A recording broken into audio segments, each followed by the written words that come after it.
In the city of Benghazi, there are signs of a return to normal. Banks have reopened here and in the town of Al-Baida, both of which threw off Gaddafi's rule about a week ago. The banks have been closed for 8 days, but thanks to our brave young men, they've managed to reopen in an orderly fashion. And praise be to God, everything is moving along smoothly.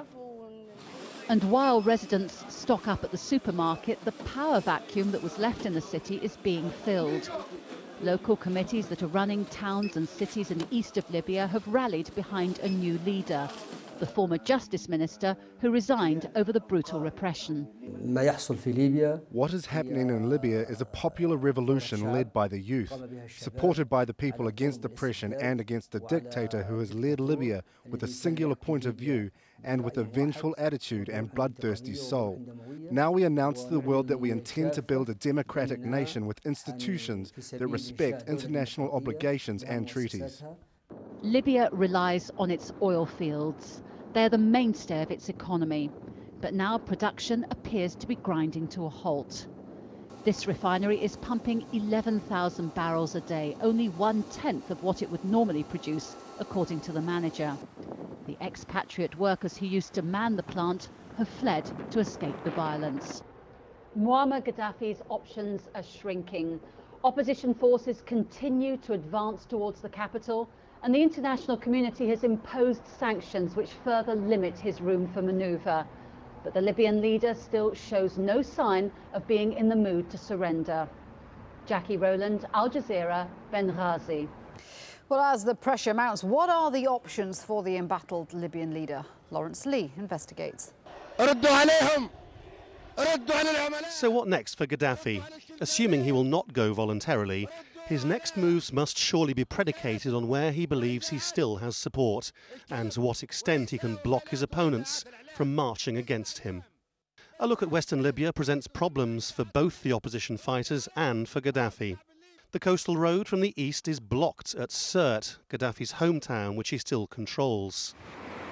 It's not a big place, but the roads either side of it are said to be controlled by armed forces loyal to Gaddafi. As such, it presents the biggest obstacle to forces from the east moving on Tripoli. Yet west of Sirte and still east of Tripoli, the rebels are said to now hold Misurata.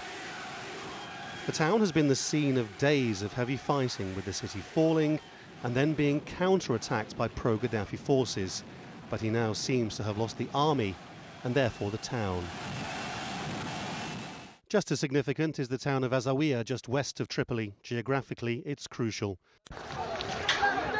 Latest reports from the town of 200,000 say after days of heavy fighting, the rebels are in charge in the centre, but the pro-Gaddafi forces are surrounding it. It's hardly surprising Gaddafi wants it back. If the rebels do keep control, it would leave Tripoli in a pincer. So what of the situation in the capital? The most recent images from foreign media invited by the Gaddafis suggest hasty attempts to clean up the centre and an area around Gaddafi's stronghold still said to be under his control. But contrary to Gaddafi's claims, there's plenty of evidence to suggest that Tripoli is not stable, and some reports have suggested dozens killed in clashes. Scenes from some of the poor suburbs like Tajora in eastern Tripoli seem to suggest the police have simply melted away. It all lends weight to reports from Tripoli that Gaddafi's forces have been trying to pay local men to take up arms against the insurgency. There's no question the ground upon which Gaddafi built his empire is slipping away. His military options look increasingly limited.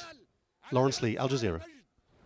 The US Secretary of State Hillary Clinton is on her way to Europe to try to shore up support for a united response to the situation in Libya. Before leaving, she said Gaddafi will be held accountable for his actions against the Libyan people. Let's cross to John Terrett, who's standing by in Washington, D.C. for us. John, a flurry of strong words from Hillary Clinton there. She also said that they would give all assistance necessary to anyone wanting to overthrow Gaddafi.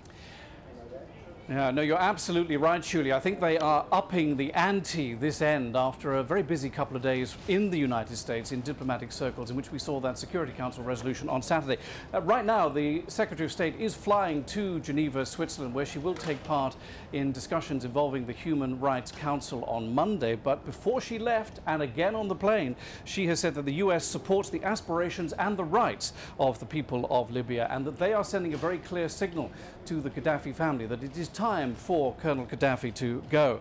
Hillary Clinton also said that the US is reaching out to many different Libyans in the east of the country as the revolution gets closer to the west and the capital, Tripoli. And she also said that it's offering, as you said, any kind of assistance to Libyans who might wish to try to overthrow Colonel Gaddafi. Now, this dovetails very nicely with two comments today from two very senior United States senators. One of them is a Republican, John McCain, who our viewers may remember challenged President Obama for the White House in 2008.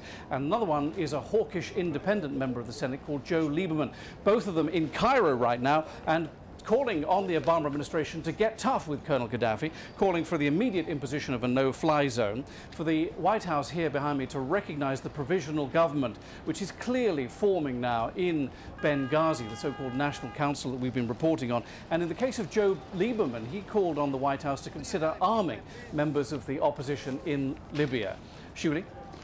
And of course, she's on her way to Geneva to talk to the UN Human Rights Council, which, ironically, Libya was a member of until very recently. That's right. Libya got elected in a unanimous vote only in 2010 with a lot of raised eyebrows. I think the point about this is that the Secretary of State is going there off the back of that unanimous Security Council resolution in New York on Saturday, in which they imposed a series of financial and travel restrictions on the Gaddafi family and also imposed a ban of the sale of weapons to Libya, and also, crucially, got the issue of human rights abuses in Libya referred to the International Criminal Court, something that only the Security Council has the power to do. Now, the Secretary is there taking part in meetings on Monday for the Human Rights Council, and they're going to clearly push on that front as well, see what they can get out of the Council in terms of putting pressure on President Gaddafi. But at the same time, she will be there having top-level negotiations with many senior politicians from around the world, and they'll be seeing what they can do next, what the next step is, as they have bilateral behind closed doors meetings, with particular reference, I understand, Julie, to what happens in a post-Gaddafi era. Julie? OK, John, thanks for that. John Terrace in Washington, D.C. there. Let's go to Tunisia now, where the Prime Minister, Mohamed Ghannouchi, has announced he will step down. It comes after renewed street violence in the capital, Tunis, as protesters demanded his resignation. Former Foreign Minister Beji Caid Sebsi has been appointed in his place.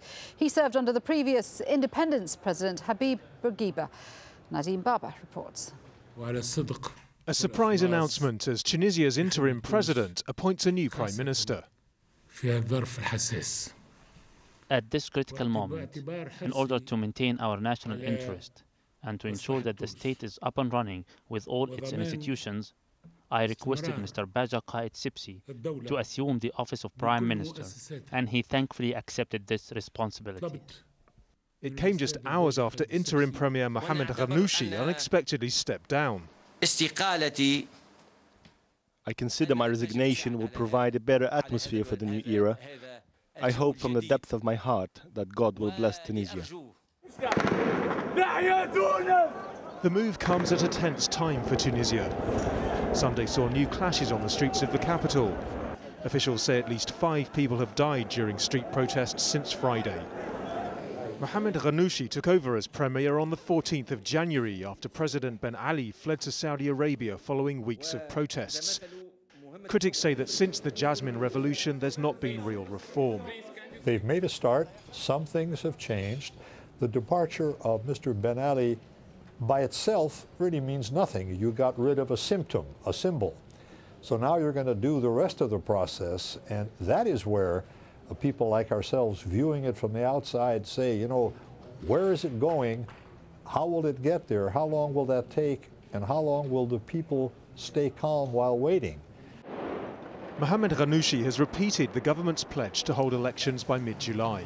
But almost 200 people have been arrested over the weekend. It's not clear how far the new Prime Minister can quell the anger on the streets. Nadim Baba, Al Jazeera. Well, joining me from Tunis now is Ziad Cherni, a lawyer and human rights activist. Good to have you with us. First of all, can you just describe what it's like in Tunis right now? Because we were hearing earlier that police were firing to disperse crowds of young people who were throwing stones. Yeah, exactly. That happened. But right now, I was in the center of Tunis, and I think that they are trying to settle peace and to disperse these protestants. I think that this was not enough. That the prime minister resigned, and his speech was not suffice for them. What do you think? He's stood down, Ghannouchi stood down, he says, to prevent further bloodshed. Do you think the protests may calm down now? It won't. Let's say that this bloodshed is not. There are two reasons. The first is that it's well organized, and I think that the Protestants are peaceful and they don't want to crash or to do clashes. But this was made by, I think, the former regime, those who belong to the former regime. And the second thing is that this will not end, and the government right now is not responsive to the wishes of the revolution. It's not enough that the prime minister resign, or and his speech, even his speech is not suffice. And let's focus on his speech. He said that.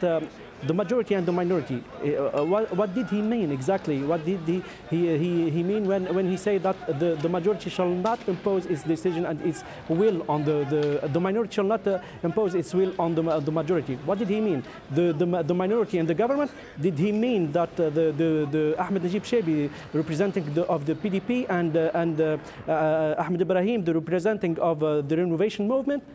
What exactly did he mean? The Protestants in Al Qasba and the whole people of Tunisia?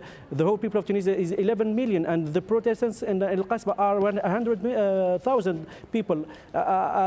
His speech was not very clear, so okay. But there's a caretaker government in place at the moment, and the country is trying to prepare for elections which are due to be held in July. Shouldn't Tunisia now be getting on with the job of getting ready for those elections? The new chief of the government right now is Beji Qaid Sibsi. And who is Beji Qaid Sibsi? He is representing of the former party RCD. So he was a minister in the 60s and a minister of in the 80s. And I think that Tunisian people is clever enough to know that this was not a real change.